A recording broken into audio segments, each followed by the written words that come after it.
Frank Herbert's universe of Dune places the reader in an interstellar society set some 20,000 years into mankind's future. The economic affairs of this society are for the most part driven and controlled by a corporation called the Combine Honnête Aubert Advancer Mercantiles, or CHOAM for short.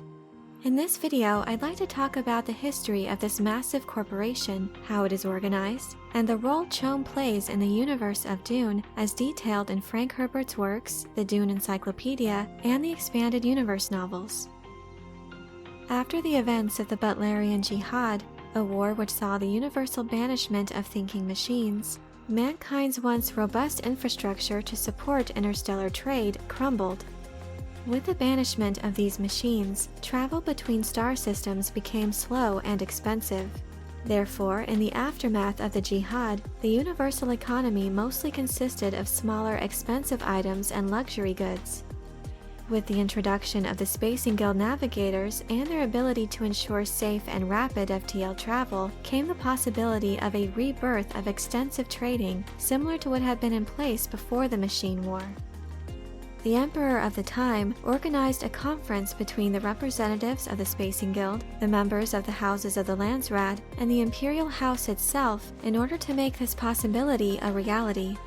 However, due to the conflicting interests of the power-hungry Great Houses and the Spacing Guild, the progress toward the establishment of a mutually beneficial system of trade came to a standstill. This assembly of powers never fully broke up, in part due to the fact that the Spacing Guild was reliant on the demand for interstellar trade in order to ensure their survival. Eventually, when it appeared that these negotiations were reaching their breaking point, the Emperor called the delegates into full session and presented to them the plan for the formation of CHOAM. CHOAM would be established through the creation of a development corporation which would effectively hold a monopoly on interstellar trade and transport.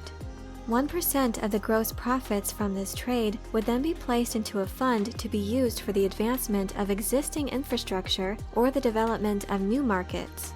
Any funds left over would then be distributed to the members of CHOAM proportional to their held shares. Initially, this arrangement saw a restriction of only 20% of the shares to be held by the Imperial House. This would serve to keep the standing Emperor in check, while also dissuading any of the greater houses from overthrowing the Emperor in a play to gain control of the corporation. Although the percentage controlled by the Imperial House grew over time, the Emperor and his supporters never controlled more than 60% of the vote, and the Emperor himself never held more than 40%. The structure of CHOAM is similar to that of a publicly traded corporation consisting of shareholders, with major shareholders holding directorships and serving on the board of directors. The shareholders of CHOAM are made up of nobles from the imperial, great, and minor houses of the Landsraad. The corporation's management and board of directors are controlled by the Padishah Emperor and the Landsraad.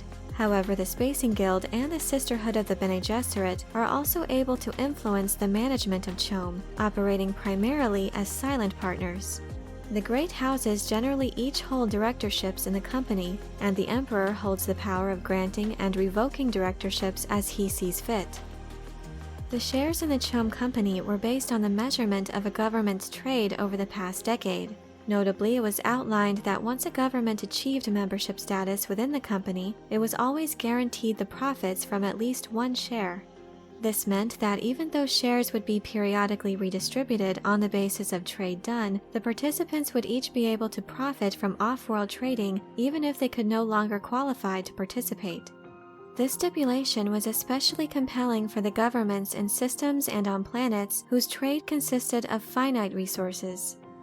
The rate of change in shares was also limited to 10% or less in order to maintain a level of political and economic balance after each redistribution cycle. This provision ultimately allowed certain minor houses with an entrepreneurial spirit to be able to reach the level of the great houses. Due to its monopoly at the time of the events of Dune, CHOAM was the largest single source of wealth in the Empire, and because of this, the growth and protection of one's influence within the corporation is viewed as a central goal to many of the great powers of the universe, serving as the basis for much political maneuvering. CHOAM directors are able to vote with the power of their own shares in the meetings of the board, as well as those of any house which granted them a proxy. This was one of the reasons Duke Leto's rising popularity was seen as a threat to the Emperor Shaddam IV in the events of Frank Herbert's first book. As Leto's popularity as a ruler grew, it became an inevitability that the balance in power on the CHOAM board of directors would shift in House Atreides' favor. CHOAM is involved in the transport of almost all products and cargo that the guild is willing to carry, including art, machinery, goods, and livestock. The commodity that is responsible for the majority of the profits is of course the precious spice melange, found and harvested only on Arrakis. Many of the houses of the Landsraad have come to depend on CHOAM profits, and as such, each member has an interest in the continued production and export of the drug. CHOAM directorships stand as a true measure of political power within the Imperium, being essential for any who wish to accumulate significant wealth. CHOAM proved to be quite resilient throughout the tumultuous events of the Dune saga. When House Carino was defeated by the Atreides, because of the change in rate regulations, the management of CHOAM was not immediately altered, aside from the transfer of the shares once controlled by House Carino to the new Emperor Paul Atreides. It wasn't until the rulership of the God Emperor Leto Atreides II that, much like every other organization in existence during his tyrannical reign, CHOAM began to experience a sharp decline in influence and power. Interestingly, however, the corporation managed to survive in the regions of the Old Imperium throughout the scattering, and stayed in operation in the events leading up to and during the return of the honored Matres.